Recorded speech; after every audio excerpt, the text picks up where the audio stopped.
पहली खबर सियासी गलियारे से। नेता प्रतिपक्ष राहुल गांधी ने एक बार फिर विदेशी धरती से देश की चुनावी प्रक्रिया और चुनावी व्यवस्था पर सवाल खड़े कर दिए। जर्मनी के दौरे पर गए राहुल गांधी ने बर्लिन के कॉलेज में आयोजित कार्यक्रम में यह कह दिया है कि भारत में लोकतंत्र पर हमला हो रहा है, देश की चुनावी व्यवस्था में गड़बड़ी है। राहुल गांधी ने ईवीएम पर भी सवाल खड़े कर दिए हैं। उन्होंने उस ब्राजीलियन मॉडल का भी जिक्र किया जिसकी फोटो हरियाणा के वोटर लिस्ट में 22 बार पाई गई है।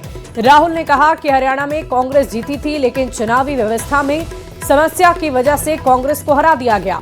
राहुल गांधी ने कहा कि हमारे संस्थानिक ढांचे पर पूरी तरह से बीजेपी का कब्जा हो चुका है। राहुल ने सरकार पर खुफिया एजेंसी, सीबीआई और ईडी का हथियारों की तरह इस्तेमाल करने का आरोप लगाया है।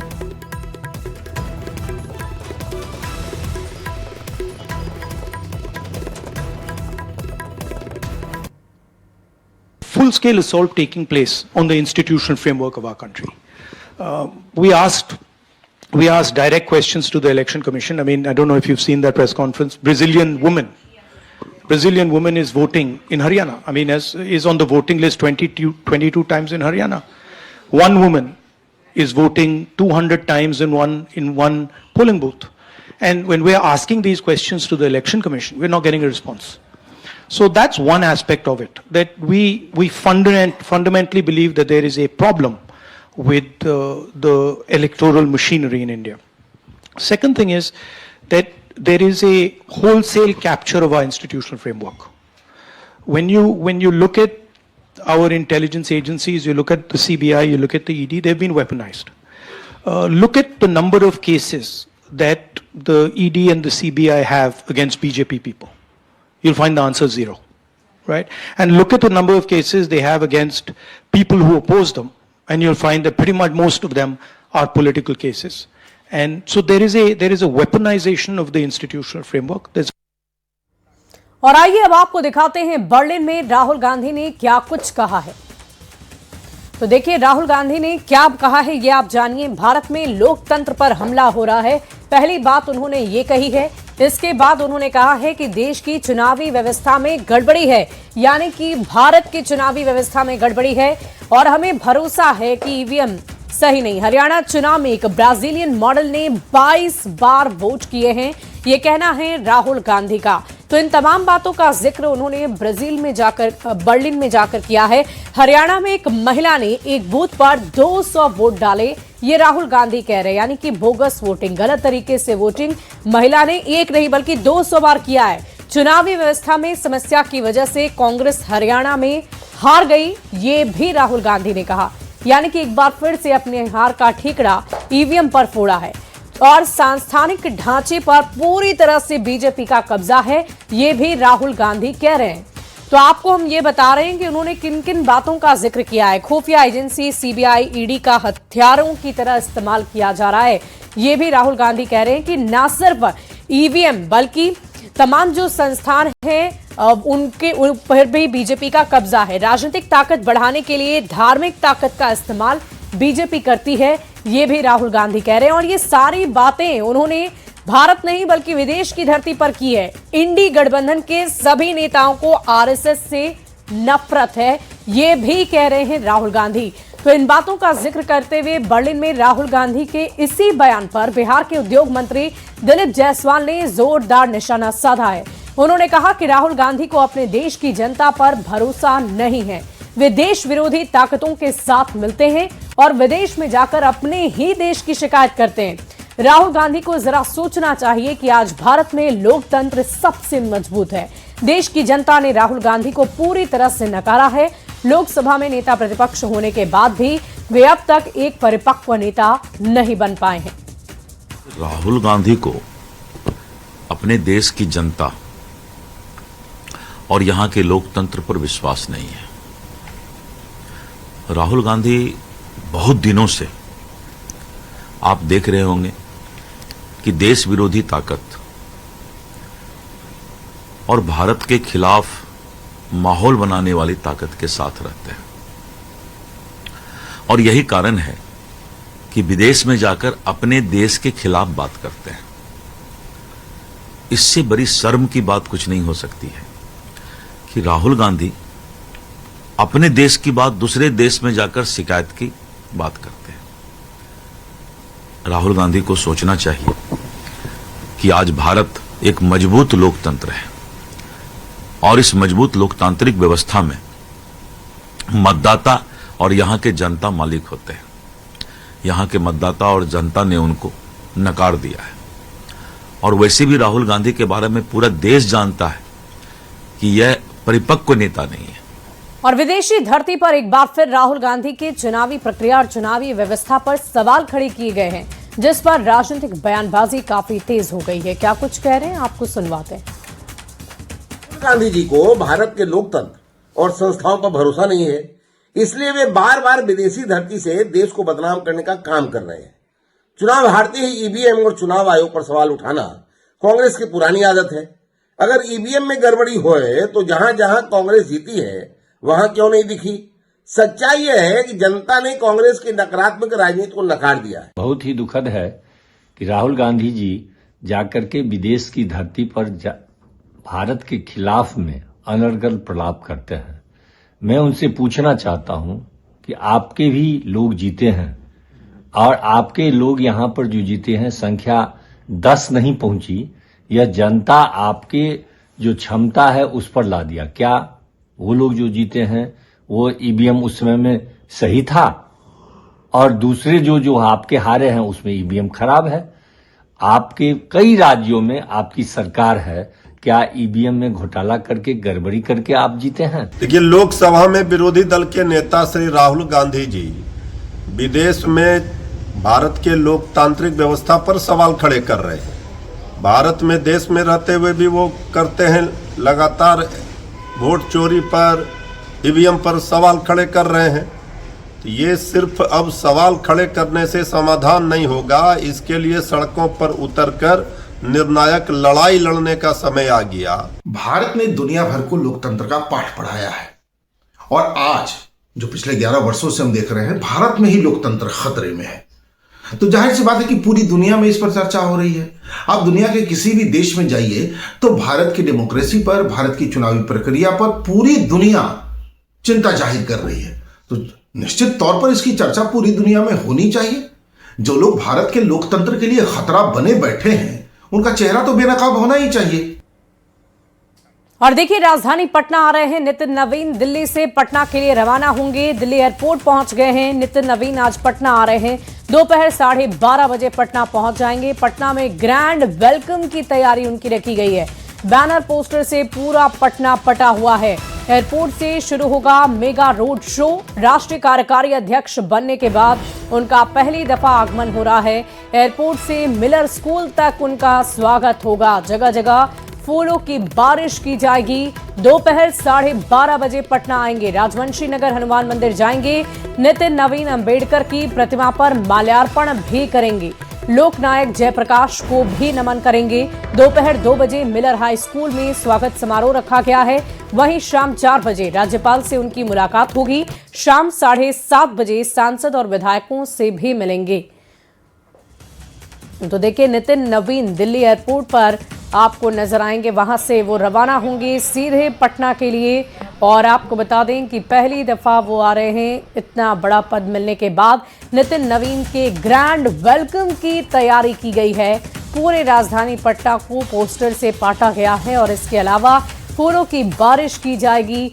आपको बता दें कि नई नियुक्ति के बाद बीजेपी ने यह मैसेज दिया है कि फ्रंट लाइन में तीसरी पीढ़ी है, जमीनी कार्यकर्ता को बड़ी जिम्मेदारी सौंपी गई है और नितिन नवीन ने हर मौके पर खुद को साबित कर दिखाया है, जिसके बाद उन्हें ये ओहदा दिया गया है। हजारों कार्यकर्ता उनके स्वागत में लगे रहेंगे। बड़ी तैयारियां राजधानी पटना में की गई है और ये बड़ी खबर आपको बता रहे हैं। दिल्ली से पटना के लिए रवाना होंगे, एयरपोर्ट पहुंचेंगे अब से थोड़ी देर में। दोपहर 12:30 बजे पटना पहुंचेंगे। पटना में उनके ग्रैंड वेलकम की तैयारी रखी गई है।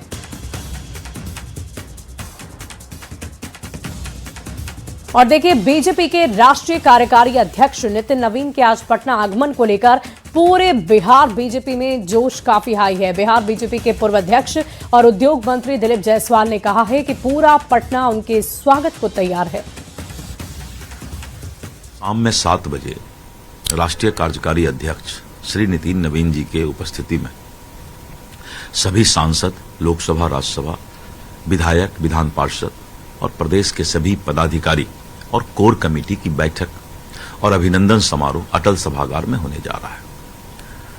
सबसे पहले राष्ट्रीय कार्यकारी अध्यक्ष का सभी सांसद, विधायक, विधान पार्षद और प्रदेश के पदाधिकारी उनका स्वागत और अभिनंदन करेंगे और आने वाले समय में जो बिहार के संगठन की संरचना है उसको कैसे और धारदार और मजबूत बनाया जाए, इसके बारे में भी चर्चा होगा। और आने वाले जो राजनीतिक परिस्थिति है पूरे देश की और विशेष करके जो बंगाल का चुनाव है और वहां पर जो बिहार के लोगों का बेटी रोटी का संबंध है, तो यहां के संगठन का भी वहां योगदान रहेगा, ऐसी भी चर्चा उसमें होगी। और देखिए, बड़ी तैयारी की गई है, भव्य तैयारियां की गई है और इस भव्य तैयारी के अंतर्गत आज स्वागत उनका किया जाएगा। पूरे पटना में बड़े बड़े पोस्टर्स लगाए गए हैं और इसके अलावा हजारों की संख्या में कार्यकर्ता आज पटना की सड़कों पर नजर आएंगे उनके स्वागत के लिए। और ये तैयारी क्या कुछ की गई है, आज कैसे कैसे इनका पूरा कार्यक्रम है नितिन नवीन का, वो हम आपको समझाते हैं। 1:05 पर राजवंशी नगर हनुमान मंदिर में वो दर्शन पूजन करेंगे। 1:50 पर बेली रोड बाबा साहेब को श्रद्धांजलि अर्पित करेंगे। 2:05 पर आयकर गोलंबर और जेपी की प्रतिमा पर माल्यार्पण करेंगे। 2:15 पर वीरचंद पटेल मार्ग पर जाएंगे। मिलर स्कूल ग्राउंड में अभिनंदन समारोह रखा गया है। वहीं शाम 4 बजे की बात कर लें तो राज्यपाल से उनकी मुलाकात होनी है। 7:30 बजे अटल सभागार में बीजेपी नेताओं के साथ उनकी बैठक होनी है। बढ़ते आगे, बिहार बीजेपी के प्रदेश अध्यक्ष संजय सारावगी ने पार्टी के राष्ट्रीय कार्यकारी अध्यक्ष नितिन नवीन के आगमन को लेकर कहा है कि तैयारियां पूरी हो चुकी है। 2 दिवसीय दौरे कर नितिन नवीन यहां पर आ रहे हैं और पार्टी के नेताओं में गजब का उत्साह है। आज बड़ा दिन है बिहार के लिए भी और बिहार के लाखों लाख भारतीय जनता पार्टी के कार्यकर्ता के लिए भी। इसी मिट्टी में पले बढ़े, संगठन का क ख ग घ सीखे हमारे राष्ट्रीय कार्यकारी अध्यक्ष नितिन जी आज पहली बार अपना दायित्व ग्रहण करने के बाद पहली बार इस पाटलिपुत्रा के धरती पर आ रहे हैं। उत्साह चरम पर है, स्वस्फूर्त पटना के लोग भी उनके स्वागत की तैयारी कर रहे हैं। पूरे बिहार के कार्यकर्ता स्वस्फूर्त आ रहे हैं और बड़ा उत्साह है क्योंकि नितिन नवीन जी सभी कार्यकर्ता के साथ काम किए हुए हैं। सरल हृदय स्वभाव, संगठन का शिल्पकार और सामान्य रूप से हम लोग के साथ मित्रवत विधायक के नाते हो, संगठन के नाते हो, मंत्री के नाते हो। और आज वो पटना के मिट्टी पर आ रहे हैं, अपने स्वयं की धरती पर आ रहे हैं। बड़ा उत्साह है। एयरपोर्ट पर आएंगे 12:20 में और उसके बाद उनके साथ शोभा यात्रा, एक रोड शो का भव्य इंतजाम किया गया है। लगभग 5 किलोमीटर का। आज मंगलवार का दिन है, बजरंगबली का दिन है, तो राजवंशी नगर में जो बड़ा बजरंगबली का मंदिर है वहां भी वो पूजा अर्चना करेंगे। उसके बाद मिलर उच्च विद्यालय के ग्राउंड में भारतीय जनता पार्टी बिहार प्रदेश उनका बड़ा नागरिक अभिनंदन आज करेगी। हजारों के संख्या में होर्डिंग, गेट, बैनर, पुष्पों की वर्षा, स्वस्फूर्त जो है कार्यकर्ता व्यवस्था में लगे हुए हैं। और देखिए, सुबह सुबह एक्शन में है सीएम नीतीश कुमार। ठंड के बावजूद सीएम नीतीश निकले हैं। नीतीश कुमार ने शहर का जायजा लिया है। कल ही दिल्ली से लौटे हैं सीएम नीतीश। घने कोहरे के बीच पटना की सड़क पर निकल गए हैं सीएम नीतीश कुमार। इस वक्त की बड़ी खबर आपको बता रहे हैं। बिहार के मुख्यमंत्री सुबह सुबह एक्शन मोड में नजर आ रहे हैं। ठंड के बावजूद सीएम नीतीश कुमार पटना की सड़कों पर शहर का जायजा लेने निकले हैं।